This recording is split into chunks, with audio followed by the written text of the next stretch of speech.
ఒక్క సెకండ్ నేను నెంబర్ చెప్తాను. ఈ విజిలెన్స్ రిపోర్ట్ నెంబర్ వీళ్ళ మమ్మీ ఫైల్ కృష్ణా జిల్లా కలెక్టర్ గారి దగ్గర ఉంది ఇప్పుడు. 19/5733/V&E. V for Vijayawada, E for eagle. Okay. V&E bracket close. ఈ విజిలెన్స్ రైడ్ రిపోర్ట్ March 1, 2019 వీళ్ళ అమ్మ మీద జనరేట్ చేశారు. వీళ్ళ మమ్మీ 5 years వీళ్ళ మమ్మీ ఒక సర్పంచ్ గా పోటీ చేసి గెలిచింది 2013లో.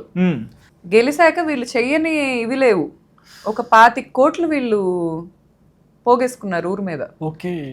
వేసుకొని వీళ్ళ మమ్మీ మీద చేసిన దీంట్లో రైడ్లో విజిలెన్స్ రైడ్ చేయటానికి కూడా ఎంత ఇదైందంటే ప్రతి ఒక్కరికి వీళ్ళు రీచ్ అయిపోతారు, ప్రతి ఒక్కరికి సిస్టంలో గోల్డ్ బిస్కెట్లు ఇచ్చేస్తారు, ఇది ఇచ్చేస్తారు. వీళ్ళు రీచ్ అవ్వటానికి విజిలెన్స్ రిపోర్ట్ తీసుకురావటానికి సీఎం గారు కూడా ఇన్వాల్వ్ అవ్వాల్సి వచ్చిందని నేను విన్నాను. అంత రేంజ్ నుంచి ఇస్తేనే కానీ వీళ్ళ విజిలెన్స్ రిపోర్ట్ కలెక్టర్ గారి టేబుల్ మీదకి వెళ్ళాల.